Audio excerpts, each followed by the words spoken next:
The question is limit x is approaching to 0, 1 minus cos 2x into sin 5x divided by x square into sin of 3x. So let's see how we are going to solve the given problem. तो चलिए शुरू करते हैं। तो first of all तो मैं question के data को एक बार नोट कर लेता हूं। तो आप देख सकते हैं कि क्वेश्चन हमारे पास है limit, that is limit x is approaching to 0, x approaching to 0, and that is 1 minus cos of 2x into sine of 5x and divided by x square into sine of 3x। ठीक है। अब अगर आप check करें तो given function में अगर आप x को जीरो की ओर अप्रोच कराते हैं तो ये जो क्वांटिटी है ये आपका जीरो की ओर अप्रोच करेगा, ये भी आपका जीरो की ओर अप्रोच करेगा और डिनोमिनेटर भी आपका जीरो की ओर अप्रोच कर रहा है। मींस अगर मैं फॉर्मेट की बात करूं तो that is actually 0/0 which is the indetermined form.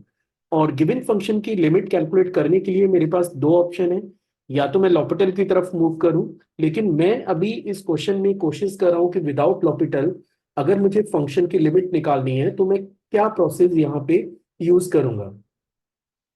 तो चलिए देखते हैं कि आगे हम लोग इसमें क्या करने जा रहे हैं।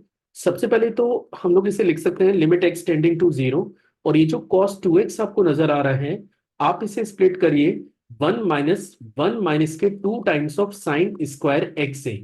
मैंने यहाँ पे cos 2x की आइडेंटिटी को यूज किया हुआ है, मैं यहाँ पे मेंशन कर देता हूँ which is cos of 2x and this is your 1 - 2 times of sine square x के। ठीक है। इसके बाद आप देख सकते हैं कि न्यूमरेटर में एक आपके पास साइन 5x भी मौजूद है, और डिनोमिनेटर की अगर अपन बात करें तो डिनोमिनेटर में आपके पास है x square into sine of 3x। अब यहां पे आप देख सकते हैं कि इनकेस अगर मैं इसको फर्दर सिंप्लीफाई करूं तो ये कन्वर्ट होगा लिमिट एक्स टेंडिंग टू 0। आप इसको लिख सकते हैं, इस एक्सप्रेशन को लिख सकते हैं 2 times of sine square x, 2 times of sine square x into sine 5x divided by x square into sine of 3x के। चलिए now what we are going to do, हम लोग इसके न्यूमरेटर और डिनोमिनेटर दोनों को x की power 3 से डिवाइड कर रहे हैं, और ऐसा करने से आपको क्या बेनिफिट होगा वो मैं अगले स्टेप में आपको समझा दूंगा। तो सबसे पहले तो अपन इसको डिवाइड कर लेते हैं 2 sine square x into sine 5x divided by x raise to the power 3, और डिनोमिनेटर में आप देख सकते हैं that is x square sine 3x and x raise to the power 3 के।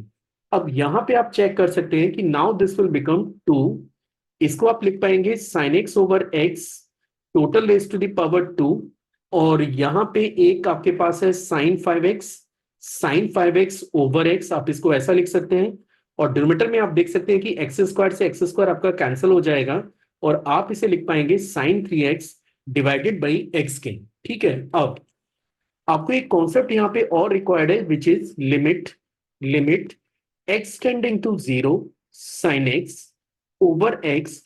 अगर आप इस रेशियो की टेंडिंग टू 0 पे लिमिट निकालते हैं तो ये वैल्यू हमेशा 1 के बराबर होती है। ठीक है। अब ऐसा नहीं है कि जब तक आपको साइन एक्स अपॉन एक्स का फॉर्मेट नजर नहीं आएगा आप इसे 1 से रिप्लेस नहीं कर सकते हैं। अगर आप इसे और बेटर वे में समझना चाह रहे हैं तो पॉइंट ये है कि साइन का जो भी इनपुट है ना, अगर सेम डाटा आपका डिनोमिनेटर में भी मौजूद है और दोनों वेरिएबल अगर जीरो की ओर टेंस करते हैं तो भी ये क्वांटिटी 1 की ओर ही अप्रोच करेगी।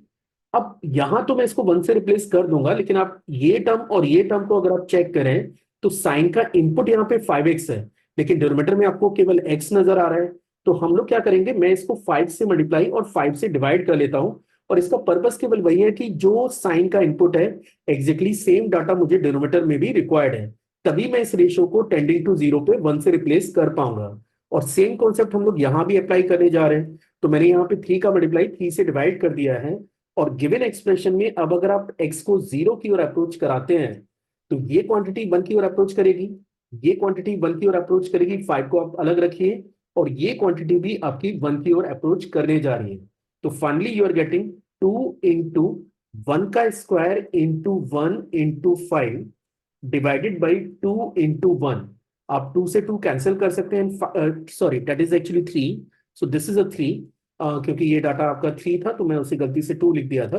So this will become 10/3, this is the answer for the given problem.